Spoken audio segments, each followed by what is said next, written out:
Direito Administrativo, Módulo Básico, Ato Administrativo. Continuando o estudo do Direito Administrativo, Módulo Básico, ainda falando dos atos administrativos, continuando a falar de sua classificação, lembrando que os atos da administração são os atos praticados pela administração pública que estão contidos nos atos jurídicos, que são estudados mais detidamente nas aulas de Direito Civil Parte Geral, sendo que os atos da administração contêm os atos administrativos, que é todo o ato lícito praticado pela administração no intuito de adquirir, resguardar, transferir, modificar ou extinguir direitos. E podemos classificar os atos administrativos segundo o seu conteúdo. Nesse caso, teremos que o ato administrativo pode ser punitivo, que é aquele ato que estabelece punições ou sanções aos administrandos.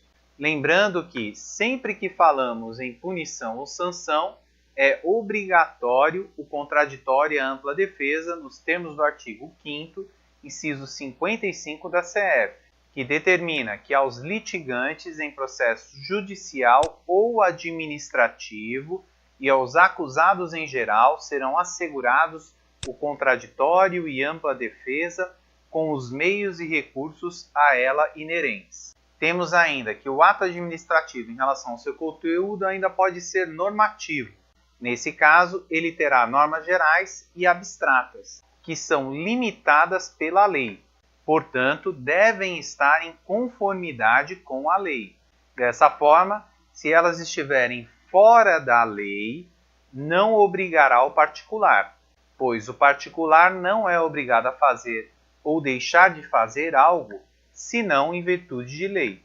Daí teremos que dentro do ato normativo nós temos as suas espécies. Lembrando que o ato normativo também é conhecido como ato normativo típico, e suas espécies são o regulamento, os avisos ministeriais, as instruções normativas e as resoluções ou deliberações. O regulamento é um ato formalizado por decreto. Portanto, o regulamento está contido dentro do decreto, que é a forma pela qual o regulamento se apresenta. O regulamento, em regra, ele é utilizado para explicar uma norma.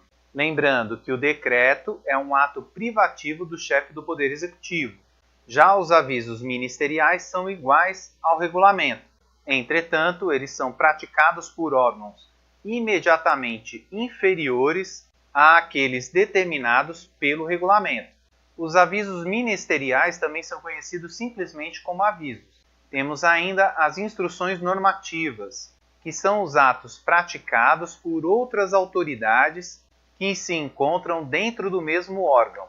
E por fim, temos as resoluções ou deliberações, que são os atos praticados por órgãos colegiados. Nesse caso, podemos citar como exemplo o CONTRAN.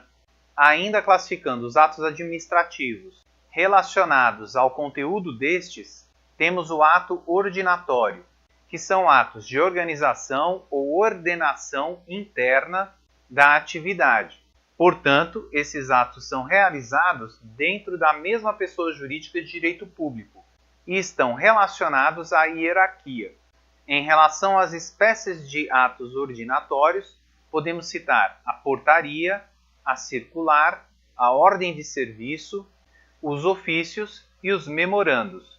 As portarias são atos individuais internos. São relacionados, portanto, a regras individuais ou individualizadas. Já a circular é um ato geral interno, relacionado desta forma com regras genéricas e uniformes. Geralmente, elas se referem a um determinado departamento.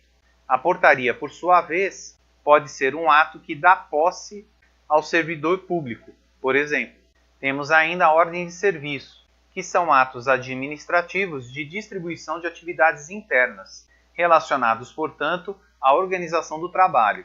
Ainda em relação aos atos ordinatórios, temos as espécies de atos ordinatórios de comunicação, que são os ofícios e os memorandos.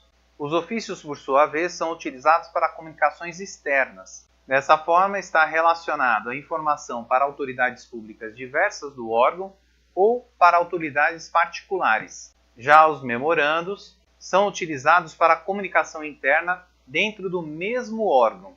Dessa forma, podemos perceber que os ofícios são dirigidos ao público externo e os memorandos ao público interno.